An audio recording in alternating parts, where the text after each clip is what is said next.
അപ്പോൾ കോൺ വെച്ചിട്ട് നമുക്കൊരു ബേബി മീൽ ഉണ്ടാക്കിയാലോ. ഞാനിതാ ഇവിടെ ഒരു കോണൊക്കെ നന്നായിട്ട് വാഷ് ചെയ്തിട്ട് അത് ജസ്റ്റ് ഒന്ന് പീസസ് ആക്കിയിട്ട് നമുക്ക് ജസ്റ്റ് ഒരു കുറച്ച് വെള്ളം വെച്ചിട്ട് പാനിൽ ജസ്റ്റ് ഉപ്പിട്ട് ജസ്റ്റ് ഒന്ന് ബോയിൽ ചെയ്യാൻ വേണ്ടി വെക്കാം കേട്ടോ. ഇപ്പോൾ ബോയിൽ ചെയ്ത് കഴിഞ്ഞാൽ അതിൻ്റെ കളർ കുറച്ച് ചേഞ്ച് കണ്ടോ, നല്ല ഗോൾഡൻ കളർ യെല്ലോ ആയിട്ടുണ്ട്. ഇത് വെറുതെ തിന്നാൻ തന്നെ നല്ല ടേസ്റ്റാണ് കേട്ടോ.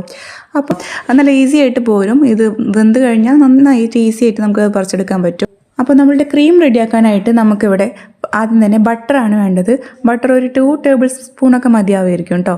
അത് നന്നായിട്ട് ചൂടാക്കി പാനിലിട്ട് മെൽറ്റ് ചെയ്യാൻ വെക്കാം കേട്ടോ. അതോടൊപ്പം തന്നെ ശരിക്കും നമുക്കിത് അഡൾട്ട്സിനായിട്ട് ഉണ്ടാക്കുകയാണെങ്കിൽ മൈദ യൂസ് ചെയ്തുണ്ടാക്കിയാൽ നല്ലൊരു ടെക്സ്ചറും ഇതൊക്കെ കിട്ടും കേട്ടോ. അപ്പോൾ നമുക്ക് അതിലേക്ക് അത് ജസ്റ്റ് ഒന്ന് റോസ്റ്റ് ആയി വരുമ്പോഴേക്കും അതിലേക്ക് നല്ല ഫ്രഷ് മിൽക്ക് ആഡ് ചെയ്ത് കൊടുക്കും. കട്ട പോലെയൊക്കെ കിടക്കും. അപ്പോൾ അത് നമ്മൾ ജസ്റ്റ് ഇങ്ങനെ അത് വെച്ചിട്ട് തന്നെ നന്നായിട്ടൊന്ന് മിക്സ് ചെയ്ത് സിമ്മിലിട്ടിട്ട് വേണം കേട്ടോ ചെയ്യാനായിട്ട്. അതിട്ട് കൊടുത്ത് അതിൻ്റെ ഒപ്പം തന്നെ ഞാൻ കുറച്ച് സോൾട്ട് കൂടെ ഇട്ട് കൊടുത്തു. ക്രീമി കോൺ റെഡി മച്ചി. റെഡി ആയല്ലോ. ഇപ്പോൾ സെർവ് ചെയ്യാൻ പറ്റുമോ?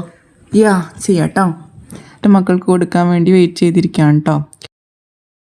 അപ്പോൾ നമ്മളുടെ ഐറ്റം കൂടി റെഡി ആയിട്ടുണ്ട്. എല്ലാവരും ഉണ്ടാക്കി നോക്കിയിട്ട് ഫീഡ്ബാക്ക് അറിയിക്കും കേട്ടോ. Please subscribe guys.